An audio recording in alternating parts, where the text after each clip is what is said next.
Hey, Soraya. Hey, Jeff. So here we are. Are you still jet lagged from our UK trip? No, not jet lagged. Definitely not. You got a little scratch in your voice. Well, I brought back an uninvited visitor Oh, you got a from souvenir. Glasgow. Oh, From Glasgow. There's ah, yeah. I got La Corona. mm, So it's okay. She's gone. yeah. Good And riddance. this is what's left. Um, A raspy voice. So you're gonna have to put up with that for a little bit. well, hopefully you'll be 100% soon, and we'll be talking more about our adventures. Hopefully real soon, and hopefully joined by a couple or a few fellow fans that we met along the way. And some new ones, I think, too. Yeah, Yeah. absolutely, absolutely. Perfect. But But today's Jeff, episode is not that, yeah. today we're checking off another of the unicorns from our list. Yes. Would Yes. you like to tell our listeners who is joining us today? Yes, I most certainly will. And I'm very happy to announce that we'll be talking to this guy who is very facially haired in this picture, but no longer so. But anyway, Sid Griffin, who we've mentioned. Yes. If we could count how many times we've mentioned Sid throughout our 170 plus episodes, uh, it would easily be in the double digits. We've uh, referenced him in regards to what he's written about the Paisley Underground, of course, the Long Riders, and numerous occasions. So we're very pleased to be able to speak with Sid today about this new album, September, November, in small form and large form, whatever. Um, but yeah, we're talking about their new record, September, November, which came out in March. Yeah, March 10th to March. be exact. And let me just share with you a little quote from a review. And if you put off buying the new album or thought, what one more could there be? Um, Jeff and I talked about, I saw the Long Riders. I was in January. I thought it was late Oh, it 2022. was late November, Okay, that's what I thought. November of 2022. Forgive me. But, September, November, whatever. it's all flooded together. But at that time, I remember thinking, oh my gosh, I've missed them so much performing. And they were just a blast and they were on fire. So when I read this quote, I go, this puts in a little nugget the essence of this new album. So this reviewer, and it was a fan review, but I like the quote so much. So, when it's easy to rehash old ideas, the Long Riders have produced an album with a more diverse set of songs than previously and with great success. Wow. And Jeff and I have talked about this album just before this meeting today. And we've talked about this is a really hard sound. It's a really good rocking record. And if you write them off as, oh, they're just country, no, they're definitely alt country, but this album goes in a lot of different directions. And under the very masterful eye of Ed Stasium, I think it's such a cohesive unit and it's so worth it. And I cannot wait to talk to Sid. Agreed. Yeah, perfect. I love that quote. Because I I like to say that they really spread their wings on this one, which I think is true. But sometimes I think things that I'm not sure that everybody else is hearing or thinks the same things. But I've mentioned that to a few people, and everybody seems to agree that one, it's a fantastic record, and two, they definitely seem to be branching out a little bit in some um, slightly different territories and doing some new and exciting things. So I'm glad that you read that because I totally agree. Yeah. And I mean, I know we'll have a lot more to talk about, but I think you and I can definitely say, based on what we've heard from the band and what we've read from the band, to do this album and finish it without Tom Stevens was difficult. But I think they've given us something that embodies the spirit of Long Ryders and shows that there's still so much more to discover and try out. And believe me, Tom Stevens is very present in this record. Oh, absolutely. Yes, and yeah, but Jeff, enough gushing. Let's get started. Hi, this is Soraya. And this is Jeff. Our podcast is called Paisley Stage Raspberry and Rhyme, a podcast where the two of us play music that we like and share anecdotes and background about the tunes. We hope you'll join our conversation. And without further ado, a grooviar. Let's get groovy.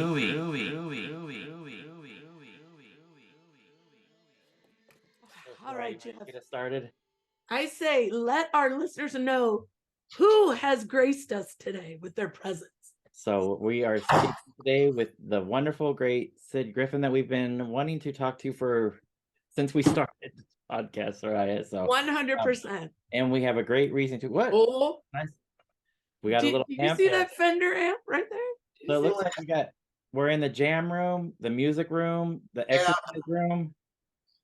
All of the above. All of the above. So we have definitely have a great reason to be talking to Sid today, and that's because this month on March 10th, the Long Ryders released this great album in many different formats. Yep. I suggest getting them all. Like very clever.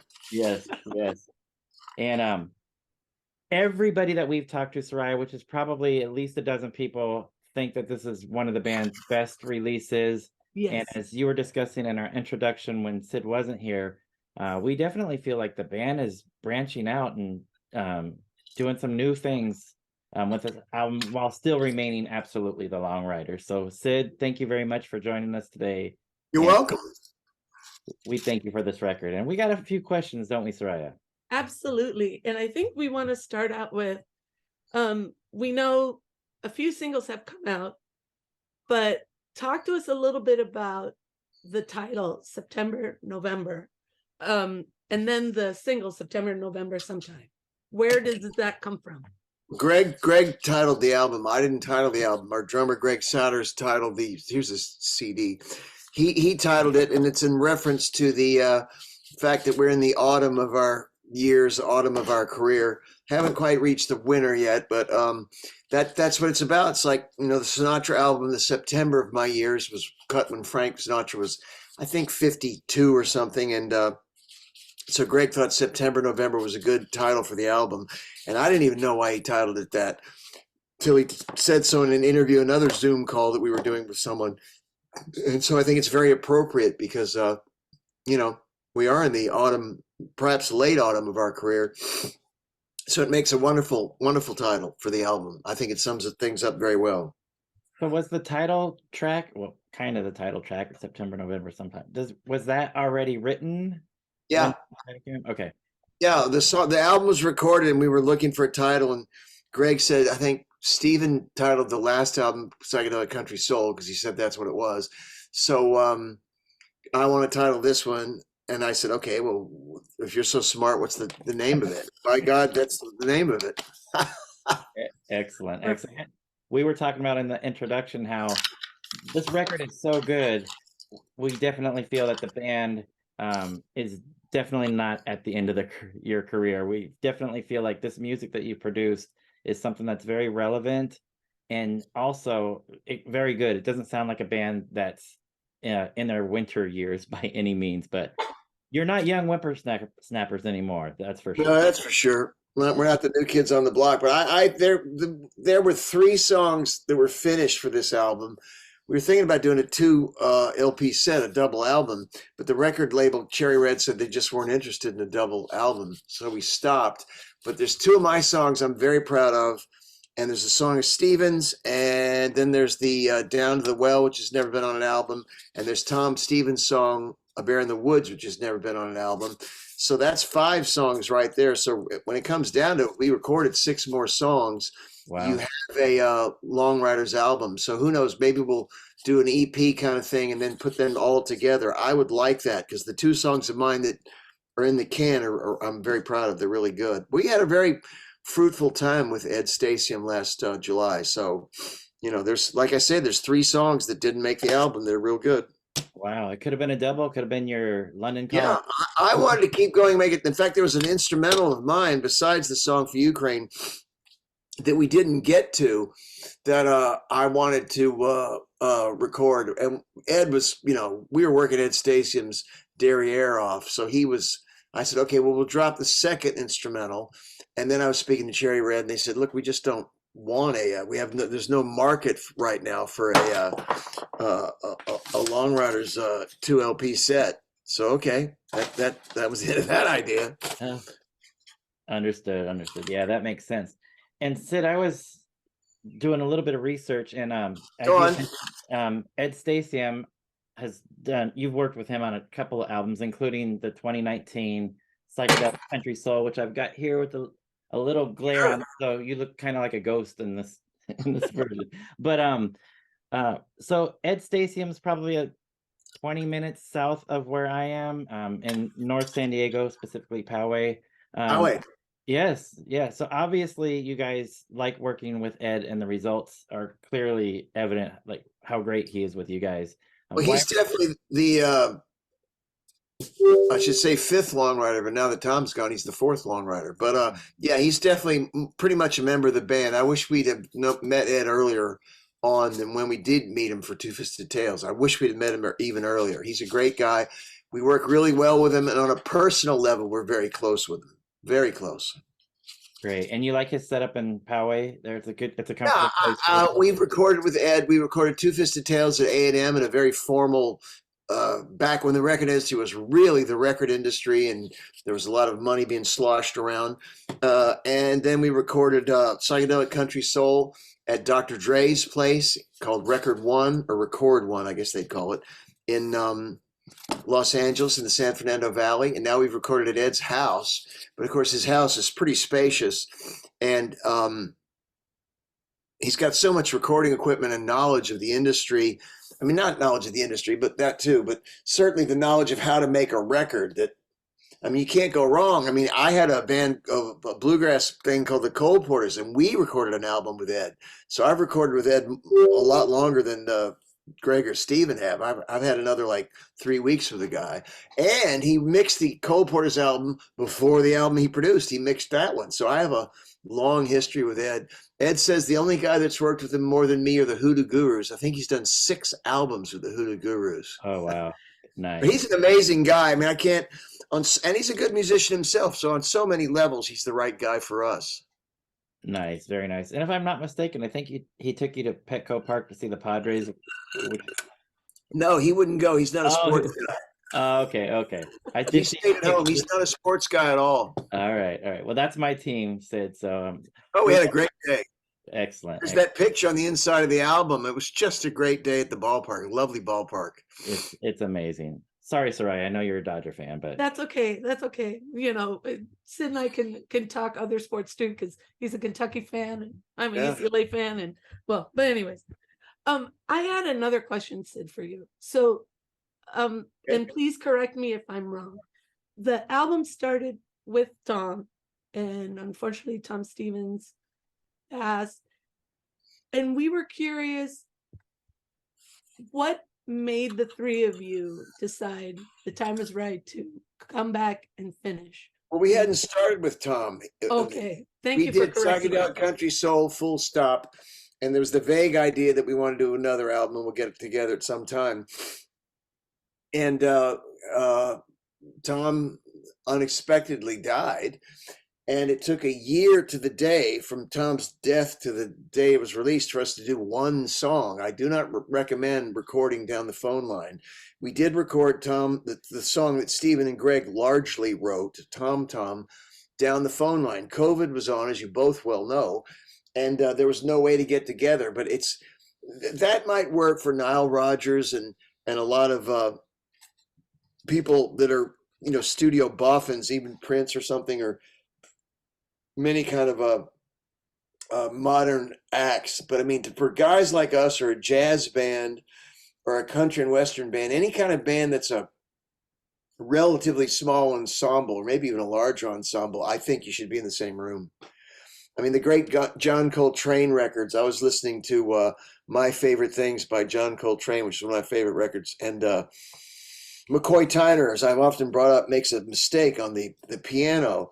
And it's because it's never been corrected. It's he hits a bad note, and then he immediately goes up. And and it's just because they're all in the same room. So they didn't correct it. Probably maybe in 64, 65, you couldn't. I don't know. But the point is, they're organically reacting to each other. You know, you got a drummer reacting to a saxophonist reacting to a keyboardist reacting to the bass guy in the Doghouse double bass. And you just can't beat that feel. I mean, on All My Lovin', McCartney hits a bad error on the bass. And what is it? There's a couple of Birds ones. I think Keep Saying No to Her. Why? By Crosby. Hillman hits, I think, a duff note.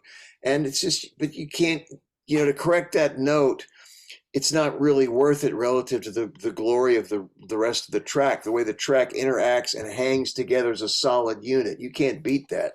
So I don't recommend recording the Long Ryders recording Down the Phone Line ever again. So with Tom's passing, we noticed that he is in the credits for September, November. He's on the record. Yeah. So how does that happen if you didn't record until after his passing?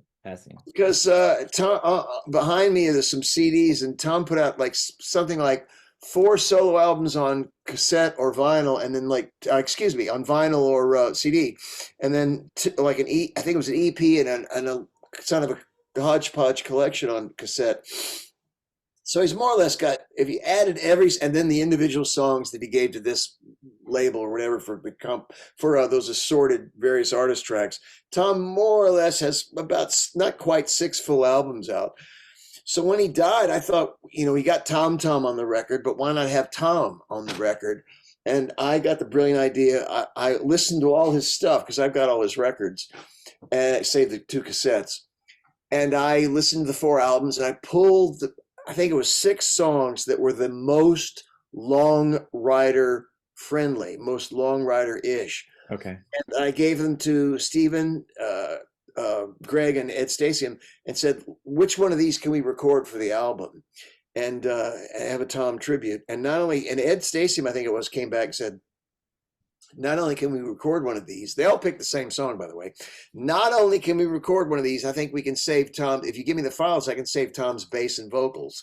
So Tom's from the album Home, which was on Avebury Records, we got Flying Out of London in the Rain, the last track of the album, and we saved Tom's vocal, and we saved Tom's bass part. His daughter, Sarah Catherine, is going, ah!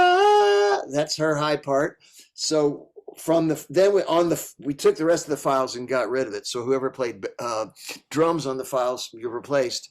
Greg played drums. Stephen did, I think, a couple of guitar passes. I can't remember if I played guitar in it or not. I think I did.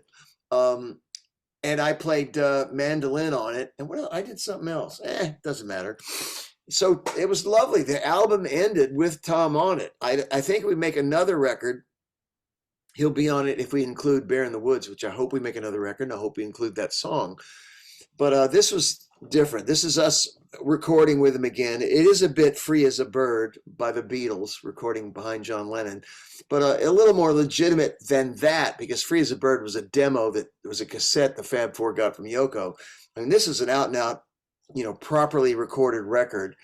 And I can't even remember who played the parts on his solo album. Anyway, it's called Home, and it is, in my opinion, the best of Tom's solo albums. But there's one other thing I want to interject, is I gave them 6 songs and said, pick a Tom one we can do.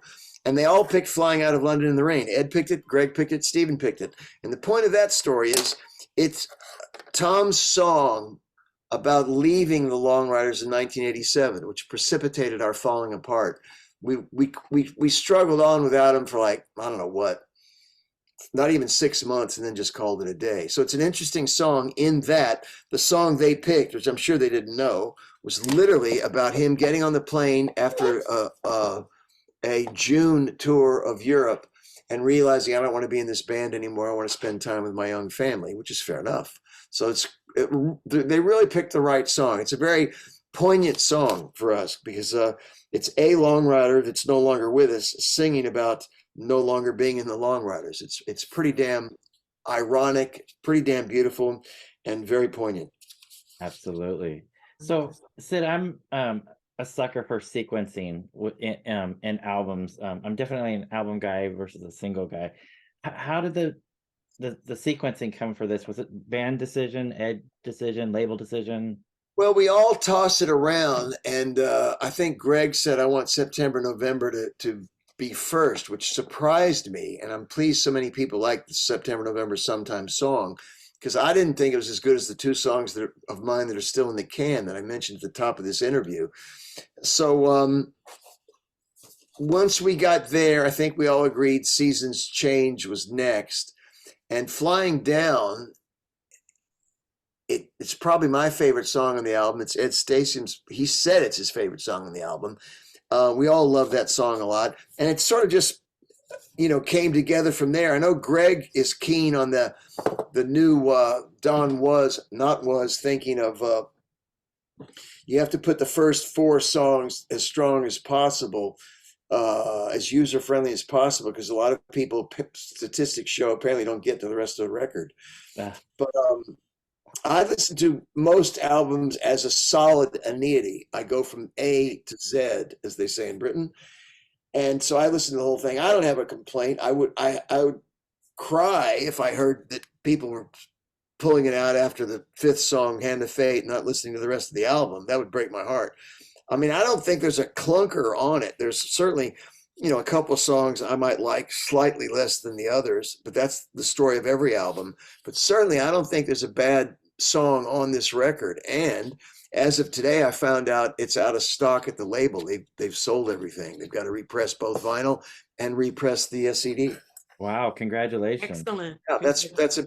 I mean, it's not life changing, but it's a big deal in a small world. It's a big deal. Yeah, especially in today's time with how the music industry is and how purchases are being made. To sell out on physical product is a big deal these days. Yeah, because didn't it come out the 10th, and where are we now? The 27th. Yeah. So 2 weeks and 3 days, it's gone, or 2 weeks and 2 days, it's gone. They're pressing up the CD already, and the order for the LPs I think went in today. So I'm really, I can't complain. No, and the reviews, and it's even charting, Sid. So everything that we've heard, even and read, so the reviews have all been favorable. And personally, and in our circle and with our listenership, everybody has only positive things to say. Am I right, Soraya? Yeah. Yeah. The reviews are all speaking to how this is really a interesting, and it's like a powerful voice moving forward for the band. So, Jeff and I think it's, who knows, but I think at the end of the day, it may prove to be our best record. Who knows? But I have a sneaking suspicion it's our best album. Who knows? But I have no complaints. I wish more people knew about it, because everyone that hears it loves it. But I mean, we're not in the hard copy world anymore. I have Green Party friends who always tell me that, hard copy is past and we should stream. It's better for the environment. And I can dig that, but it's just, I don't know. There's something about hard copies that I like, be they vinyl, CD, or cassette. And the other thing I must, is on a selfish level, I must say that running out of stock worries me, because we're in this, as you two know, and most of your listeners know, there's a multiplicity of charts out there now. And in one chart, we're number 2. And in one chart, we're number 3. In another official chart, we're number 4. On Amazon, I think we're number 2 in sales. It goes by the hour. But the point is, we're not going to hit number 1 if they're out of stock.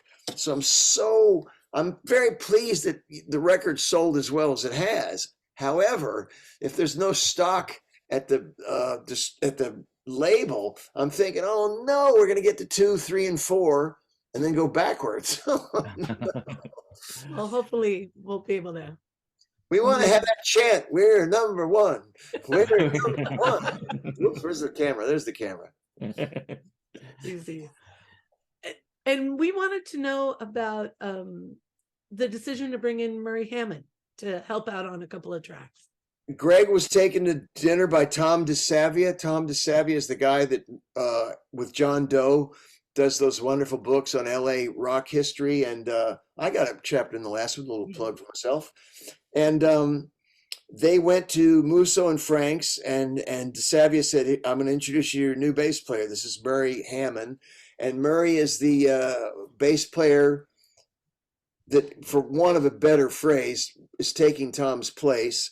I feel weird saying that because Elaine Stevens might see this, and Elaine knows I love her to pieces. That's Tom's wife. But you know, he can't take Tom's place. But as long as Murray Hammond can balance being in the Long Ryders and his original band, that's his, you know, primary love, the old 97s, then he's our bass player. I suspect if we keep playing for another 2 years, 3 years, which I certainly hope we do, you know, we're not young, that Murray will be there. But I imagine if we do play 2, 3, 4 years, there may become a time when Murray's old 97s want his action and the Long Ryders want his musicality, and we have to go get somebody else. So I don't know who we'd get then, but certainly Murray's a great guy. I originally put forth Mickey Steele from the Bangles, but she was kind of not available. I mean, I don't want to say not available, but she was maybe mildly interested, but you know, that I would have loved if Mickey had done it, but I can't complain about Murray, you two. He's just a sweetheart, a good singer, real good bass player, and just a sweet guy. I mean, Murray, like my son Noah, my wife and I always say my son Noah doesn't have a bad bone in his body. He's the sweetest little boy ever. Murray doesn't have a bad bone in his body. Really doesn't. And he seems to be a good fit. Soraya was at the show in November when I was in North Carolina, and she said the show was fantastic and that he just seemed to be a really good fit on stage. I remember when Barry Shank, the guy that wrote Ivory Tower, was playing bass for us. He wanted to move to Austin and go back to university. And towards the end of his tenure with us, some of his friends, of course, came to the show in LA. This is like summer 82 or spring 1982, and said that now that the band has shifted somewhat towards a sort of the Clash play country sound, like Barry was a very much a power pop guy with like Big Star and Badfinger and that kind of crowd, that Barry didn't fit anymore. And I know now that I look back at some of the photographs and things, I know what they mean. And I know what you mean about Murray Hammond. Sometimes some people just fit, and sometimes they don't, in terms of their personality, in terms of the way they look on stage, in terms of the way they dress, in terms of the way they interact. Sometimes you got a really shy guy and you have 3 extroverts, or the other way around, and it looks weird. And it's like a relationship. I mean, you can have 2 people that are both interested in the Paisley Underground or basketball, or you can have 2 people that are both interested in hieroglyphics and Egyptian history. And if they don't click, it doesn't matter that couple is interested in the same things. You have to sort of click somewhere along the line to get a relationship going, be it musical or personal or romantic, I dare say. And we definitely click with Murray. Yeah, it definitely shows in the recordings. So we should mention that he plays on 3 of the songs on the album, tracks 2, 3, and 4, right? So Seasons Change, Flying I Down. don't know. You'd have to look at the credit. I think he plays on the stuff that's in the can, because he played on at least 5 songs. Okay, yeah. He So didn't play on 3. He definitely played on at least 5 songs, and then Steve played on some. The only regret I really have about this package is Murray's picture should be in it. That was a mistake. I didn't think about it, and then when I got it and flipped through it at home, I thought, that's a shame. We should have had Murray's mug on there. He's such a nice guy. And there are pictures of the band with Murray through in the desert. I think I've seen a couple pictures, probably you guys or something. So those pictures exist. They're around, and pictures of us on stage. You can go on YouTube and see clips of us playing with Murray. So it's not like there aren't, but I just, in the package, it would have been nice to have him there, because it is the one thing that a lot of my friends say. It is sad. Where's that? There it is. It is sad to see 3 people on the cover. You know, it's sad. It's, you know, it was a 4-piece band forever, and now there's just 3 guys on the cover. That is sad, but such is life. Yeah. And so in the photographs, there's this guy right here, very covered with facial hair. Yeah, I love that look, Sid. I love it. What well, happened? my wife and kids got tired of it, so after I think I had it 10 months, and I shaved it. It's funny because I realized going back to the Unclaimed EP, which funny enough, today I saw 2 Unclaimed EPs at got friends' houses. It's weird in one day. And I just realized basically I'm an older Sid Griffin. Every couple of years I put out a record. So I thought I wanted to change my look. So I didn't want to shave my head or dye my hair pink. And so I grew that beard, and I had it for about 10 months. But finally my wife and kids said no, so I had to get rid. I didn't have to get rid of it, but they were certainly passively aggressively seeking its shave. I completely understand in my personal situation, but I love the look, Sid. That was a great look. Thank you. So I wanted to talk about a couple of songs. Like you, if I'm sad to hear that there could possibly be people that don't make it, just in general, listening to records, don't make it past the first 4 tracks, because there's, like you mentioned, a lot of these are great tracks, but one of my favorites is To the Manor Born. That track has so much soul in it, and I think that's one of those things where one of the reasons why I feel the band really branched out and did some new things. I mean, that song has some soul to it, and after the chorus, there's that dun dun dun dun dun dun. That part is just fantastic. I love it. And then you've got Country Blues, and then That's What They Say About Love, which to me has that cool feel. I mean, you've done things kind of like that before, but it really feels like the band was branching out here. I am of the opinion that when we did the Sirius XM Outlaw Country Cruise, I was amazed how many bands dressed in black with country and western clothing in black, particularly the men, over and over and over. Black shirt, black boots, black Levi's, and the shirt would have country and western piping on, and the opposite, roses or playing cards or dice or whatever, or a cacti with a wagon wheel. And I was amazed how many of the bands dressed alike. And the other thing was this concept of rocking out. I mean, the Long Ryders, how many times have we proven live or in the studio we can rock out? I mean, we've done that. It's like beating this horse that's long deceased. So I was in the forefront of saying, let's have different instruments and a different approach, because after you've rocked out with Seasons Change and Elmer Gantry, God, come on. So we have our first instrumental song for Ukraine. We have our first overtly bluesy song with Country Blues Kitchen. Great song. The swing, the almost Grappelli, Django Reinhardt swing of That's What They Say About Love, Until God Takes Me Away, kind of, to me, I thought it was Blackbird by the Beatles, and now I realize it's more like Lindsey Buckingham backing up Stevie Nicks on one of those Landslide or one of those kind of tracks, and just expand it, because we have done what we've done. I mean, I don't really feel the need to keep churning out these pounding rockers. Obviously they'll be on the next record as well, but I just feel like we've done that. So let's bring out the mandocello, let's bring out the mandolin, let's bring out the banjo, let's do an instrumental, let's do a blues, let's have Carenza Peacock play fiddle, let's have DJ Bonebreak of X play the vibes. I mean, and I'm pleased to say that seems to be, as you've pointed out just then, a lot of people like that. Very pleased that side, or that experiment, whatever you want to call it, has worked. Yeah. I reckon it to the Beatles' White Album. Me too.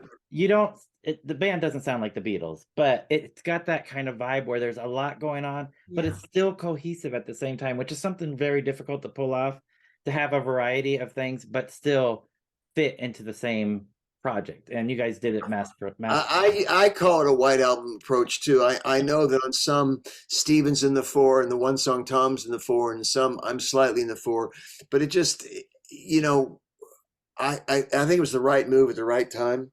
I really think it's the right move at the right time. And I'm hoping the next album, which has Bear of the Woods, which kicks some butt, Down to the Well, which kicks some butt, the 2 songs of mine, one of which is it's mid-tempo. It's not really a butt kicker and blah, blah. Anyway, I'm hoping we'll do more of this. I mean, not the same, but more. I mean, like have 4 or 5 pounding butt kickers, but that's enough. We don't need 12 of them. We've done that. We've done that. We've done that. So we can say this record is very dynamic for sure. So Yeah, it's dynamic and it's different. And as Greg says, it's a grown-ups record. We're not kids anymore. When you're a young guy, you write these silly lyrics that as you age, they don't last. We don't have many sexist, misogynistic lyrics at all, thank God. There's always time. You got But plenty yeah, of time. I mean, in the horrible Trump world we live in, there's always time to be something stupid. But we don't have those kind of lyrics, and I'm really proud of that. But there are a few lyrics in the early days I only a young man would write. And now I think it's like Nick Lowe. Nick Lowe's last few solo records are terrific. Or Crosby's last few solo records, the late David Crosby. They're all based on I'm an old guy now, my hair's gray, and I don't want to force myself into leather trousers and be what I was at age 24. And that's certainly what I was saying to the band, and which I'm very proud to say, I think they were right. I didn't have to convince anybody. They were right with me. As a fan, I want to say thank you for that. You're welcome. Yeah, that's a great approach. And Soraya, it looks like we only have a couple minutes left. Is there anything that you wanted to say before we wrap up, before Zoom closes out our session? I mean, Sid said it perfectly, but that was one of the observations I had is the writing on this album is so strong. And when I look at the albums where you're credited, September, November, Sometime, Flying Down, Elmer Gantry is Alive and Well, Song for Ukraine, That's What They Say About Love, Tom Tom, and Until God Takes Me Away. You take us through this whole breadth of meditations on life. And all the songs on this album do that. And they take us from, hey, I'm thinking about looking ahead and wondering about, after I'm gone, what's left. But also what matches the beauty of the words is the beauty of the music. So when you bring in the mandolin, when you bring in all the fiddle and everything, it just takes me into another place. And I can't thank the band enough for that. I wish I could turn this around. I better not. There's a banjo there. There's a 12-string acoustic there. There's a mandolin there. There's a acoustic guitar, a Les Paul, and a Stratocaster there. The rooms, and there's an amp there, and there's an amp that I held up earlier. And I just feel like, why can't they all be on the record? I do love the electric guitar. I play the electric guitar every day, but why can't they be all on the record? When we have more to say than just pound, pound, pound, 4/4 time. And I don't know. I can only sum it up by saying we're painting from a wider palette, from a greater spread and choice of colors than we've ever painted before. And I think it suits us. I think it suits us well. I'm so pleased we did it. Absolutely. And we are too. Yes. We are too. Great. Well, thank you all. This is very kind. So if our audience wants to buy the record, these are no longer available from the distributor, what? Oh, they're in the shops, and they're in the one stops where they can get it. Okay. Okay. It's not the label has none, and the stocks are dwindling. You can still Okay. get on Amazon or the Cherry Red website and find it, and you can still go to Freak Beat Records in the San Fernando Valley and find it, at Midnight Records in Manhattan and find it. They're still around, but we're having to press up more, and it's a wonderful problem to have. Yeah, so let this be a warning to our audience. Get it now. Don't wait, because there may be a gap when it's unavailable. So Yeah. Yes. Press it number 1. Yes. Yes. And I also wanted to ask Sid, for fans, especially in Europe, we know that there are a few dates coming up in Europe. Where can they go to find the most updated information? You can go to tour. Long Ryders have a website, and Sid Griffin has a website, and the 2 pages are updated identically. There's ticket links on both longriders.com and sidgriffin.com. You look under tour dates. There's ticket links. You can buy tickets now for the tour. It starts May 18th in Leamington Spa, and then the next gig is London, and they're selling really well. I mean, that live thing, it doesn't bother me at all. They're selling really well. I'm hoping we'll see you all in summer when we play some American dates, maybe with Peter Case on board. I hope. That's the plan. And then we play in October in Europe again for about 3.5, 4 weeks in October. So Beautiful. that's the plan right now. Great. Okay. We hope to catch you there. Absolutely. Somewhere, either in Europe or in the US. You never Well, know. I think I hope the American dates we're having I don't know what's going on, but I hope you don't have to fly to Europe again to see the show that you ought to be able to see in your backyard. That would be nice. Yes. So I think, Jeff, Sid, we can't thank you enough. The wonderful That's Sid great. Griffin for joining us today, talking about this amazing album, which go get it. Yes. Make them go #1. It's a trip. It is a trip. Oh my gosh. It's a trip. You got to get a record. It's a trip. See, there you go. Thank you. Thank you all so very much because we are proud of it. We really are. As you Thank should you. be. Thank you, Sid. We really appreciate it. And we hope to talk to you soon, at least for the next record. Anytime. I've thoroughly enjoyed. I mean, I'm a self-centered guy in my own sweet way. I love talking about music, and when it's my music, even better. Perfect. Thank you, Sid. We really appreciate it. Take care. All right. Bye, you all. Bye-bye.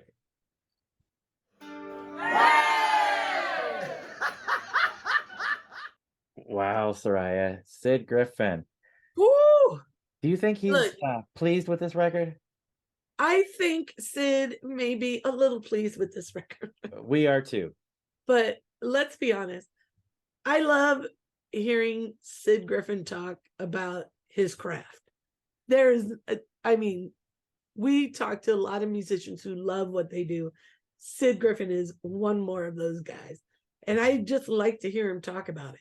Yeah. And as he mentioned at the end, I don't know if we were still recording, but one thing I like about Sid Griffin, he's definitely a music fan. Yes. So I love to hear when people that love music create music themselves, but also appreciate other artists or the form, right? Just Right. music in general. Ronnie and I met for lunch yesterday, and we were talking a little bit about that. And I'm a little bit of a Swiftie.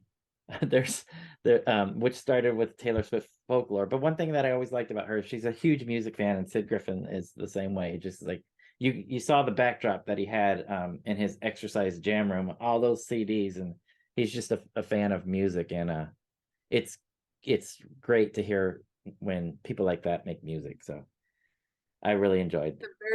He's a good student of music too, because as he was, pulling facts about different albums and different songs, to me, I was just in awe. I'm like, for a guy that's listened to hours and hours and hours, I mean, days, weeks, months of music, and to still be able to remember, oh, that song and Yep. this little bit right here. I find it fascinating.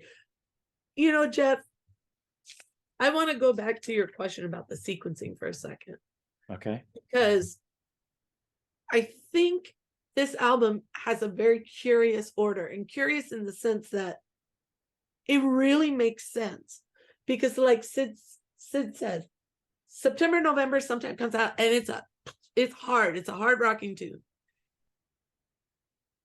And then we end with, a very meditative, a reflective song by Tom Stevens, with a new orchestration, new arrangement, new orchestration behind it. But we have Tom speaking his voice and flying out of London. And so it starts high energy and then it ends on this very meditative note.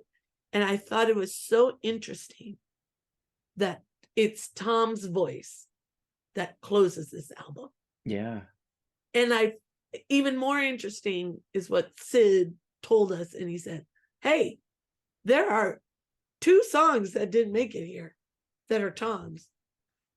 And our hope is that he'll be part of, whatever that next release would be, whether it be an EP or be an LP. Yes. So I find that sort of brotherhood, that bandhood, very encouraging isn't the right word. It's very loving. He's still here. He's still part of us. His voice is still a part of this band. And to highlight that, I think is really beautiful. Indeed. And that was something that that was an adjective I kept coming back to. This song is really beautiful. These words are beautiful. As I've been listening to this album, they go in a lot of directions, and it all makes sense. It's not like scattered, you know? And when I think about that sequence scene, you know, I don't know whether to tip my hat to Greg, Steven, and Sid, or to tip my hat to Ed, or to all of them. All of them, yeah. Because it's a very cohesive album, tracks 1 through 12. Agreed. And man, if there are 6 tracks that didn't make it, I damn well want to hear it. Yeah. Now, I did want to ask you a question. What did you think about Song for Ukraine, this instrumental track, being at the midpoint? Yeah, I like it. To me, I think it's, I don't know. I could see that as a closing track. But I do like it. I feel like it's a cleanser. I don't know if that's a good word to use. It's like in wine tasting, you taste a couple of glasses of wine and then you have like a cracker. Yeah. I don't want to downplay how great of a song it is, because it's a great song, but it's also and I think Sid said that's their first instrumental. I was trying to think through their catalog and remember it. I mean, it must be true. Sid said it. So yeah, I think it's good. But like you said, ending with Tom's track is perfect. So in a normal situation, I would have liked that to be a closer, but in this particular situation, because Tom closes the whole thing out, and it's perfect way to end. I like it where it is like basically in the middle-ish of the album, and it's a great tune. There's some cool things going on in it. And I really wonder if Sid is right, where people just kind of listen to tracks 1 through 5 and then cut and run. And I think they're really missing out, because you mentioned To the Manor Born. I love that song. In that song, do not sleep on the song. This is a Stephen McCarthy song. So good. And those lyrics will creep up on you. Yeah. And sit with you. I mean, it's the same with Country Blues Kitchen. That was another one for me that, you know, was kind of a sleeper. And then like the third go around with the album, it just like boom. Yeah. I'm like, oh wait, I need to hear that track one more time. Yeah. Yeah. I was listening to it in the car yesterday too, again, probably for the 5th or 6th time. Since my copies just came in since we got back. But yeah, I think it's a strong album through and through. Yeah. And I meant it when I said that everybody that we've talked to has said nothing but great things about it. So I often wonder, like, if the things that I hear, people are hearing the same thing. Like I mentioned, like I think they've spread themselves to do some new things on this. So I'm glad other people are hearing that. And then when I mentioned the correlation that I have personally with like the White Album, the Beatles, it has that kind of feel to it to me also. So I'm glad that I'm not the only one who thinks some of these things. So yeah, I agree with you on the sequencing that it's good. But yeah, I hope that I'm not the only one that's a fan of the album medium. And I know we're getting to more like it was in the 50s, 60s, where it's more singles based, and that's a lot to do with streaming. But this is a good album through and through. And he's right, those first 4, that's a powerful way to start the album. Seasons Change, come on, that's a great song too. After and I mean, Flying Down is another one to me that like, it's the first time I heard it, stuck with me, and I haven't been able to shake it. Yeah, you won't. And the same with Elmer Gantry. Yeah, Elmer Gantry is alive and well, which is pure social commentary. If you listen to the lyrics, you'll know exactly who they're talking about. Indeed. But whether you're listening to it on 45 or 33. Very, very true. Very true. I mean, look, they paint a very wide brush now in this album. And I remember reading a one review, and the reviewer, I'm paraphrasing, but the reviewer said they are redefining alt country, but they're like alt country with a folk spirit because they have a lot of things to say. There's a lot of social commentary in these, and it's a lot of meditation on life and death, on love, on loss. I mean, there's a lot going on here, and the way they express themselves is just, it's a solid album, and it's a great listen. Yeah. It's a great listen, and trust me, I saw the runtime was about 43 minutes. You will not know where 43 minutes went. Yeah, I'm kind of surprised that it's as long as that, which is I not mean, it that definitely long. doesn't feel that way. No. You know, Yeah. and then with an instrumental track also, and please don't skip that, because as Jeff mentioned, that's a palate cleanser, one, but two, it like resets the energy, because the next 6 tracks really take you on a different journey, lyrically speaking, musically speaking. The fact that DJ Bonebreak is on this, Yeah. playing vibes, I mean, Yeah. there's such a wealth of music and musicality on this. You need to hear this more than once. That's exactly what I was gonna say. This album is definitely something that deserves repeated listens. And I mean, I've only had it in my hands since we've been back, Soraya, from Right. the UK, so a week and a half. So I haven't had it that long, but I feel like this is the kind of record that will have sustainability. I don't know if that's the right word, Yeah. but listenability for quite some time, as of most of the band's records. Whether it's their best and will end up being the best, I think Native Sons is hard to top, in my personal opinion. I mean, I like all their records; they're all great, including the 2019 psychedelic one. Right. So, but this might be up there, definitely in the top couple for sure. At this point, we'll see. We'll see in what I say next year. I agree with you, and I think there's something to be said about that. What they give us, I mean, I find it funny that Greg Souders thought the title was appropriate because they're in the autumn of their career.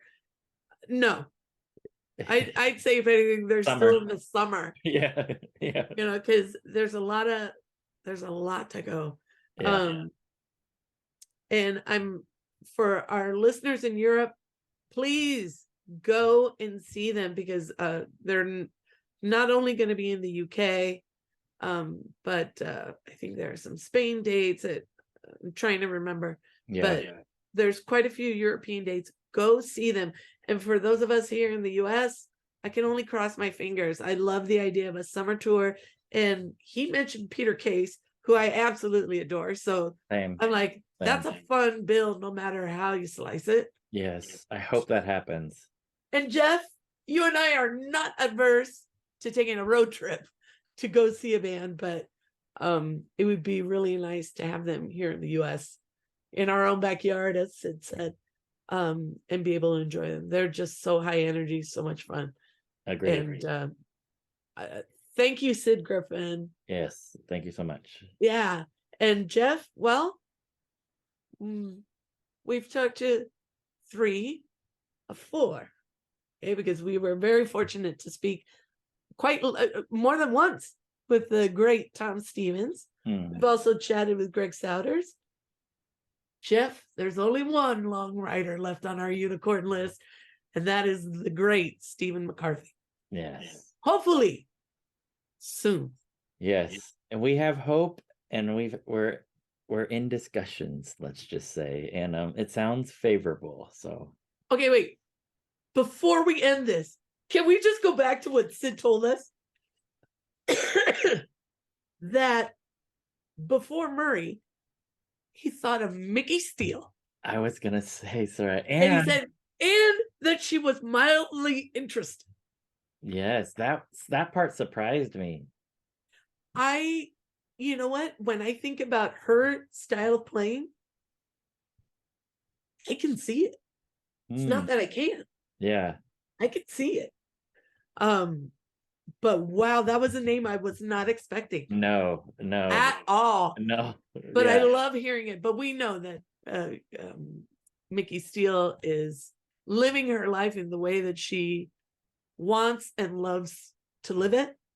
And And I good for her. know and hope that Mickey Steele knows that we absolutely love and appreciate her, no matter what she does, Yep. in Agreed. or out of the spotlight. But Agreed. just hearing her name connected with the Long Ryders, Wow. it made me just think of, I could so see her on stage. I could see her doing X, Y, and Z. I could Yeah. see her just jamming. I loved it. Yeah. But yeah, That was a shocker for me. that was very cool. Yeah. Agreed. Agreed. But as we've said before, Murray Hammond does a very good job. And like Sid said, no one will ever take the place of Tom Stevens.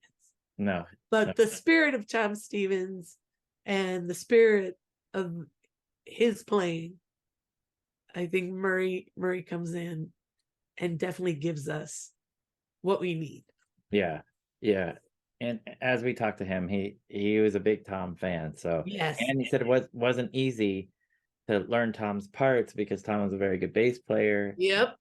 Very proficient and knows what he was doing, but he also wanted to honor Tom in his playing as well. So not a bad bone in his body, Murray, according to Sid. So No. I can't. And neither was there a bad bone in his body, Tom Stevens. Good guy. He was great to us, and we're constantly grateful for the time that we had with him. Yes. Rest in power, Tom. Absolutely. Oh, Jeff, this was great. That was fun. That was fun. People, get this now. If you don't own it, Go find it. yes, please. Today. Get it. You will love the listen. Yes, indeed. We All right, Jeff. guarantee it. All right, Soraya. Mi gente, a groovear. Groove on, Paisley people.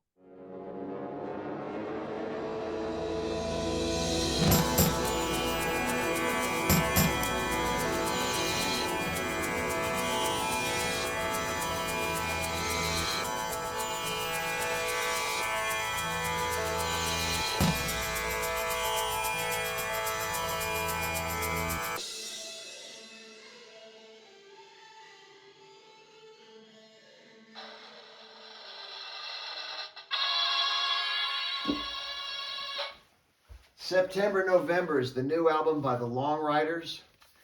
It's out March 10th worldwide on Cherry Red Records. You got your lyrics right there. You can download it. You'll be able to stream it. You'll be able to take a bite out of it on March 10th. Cherry Red Records. We're very proud of the record. The vinyl is ready and pressed up. You don't have to wait for it. There's a CD booklet with all the lyrics by Stephen McCarthy and myself. Greg Souders is our drummer, as you know. Murray Hammond from the old 97s will be playing bass on the tour. We're going to tour Europe in May, June. We're going to tour the United States sometime in July or August. And we're going to do another wraparound Europe in October, something like that, to wind the year up. But the album, September, November, we're very proud of it. It's on Cherry Red Records and Tapes. It's out March 10th. What else can I say but go, man, go!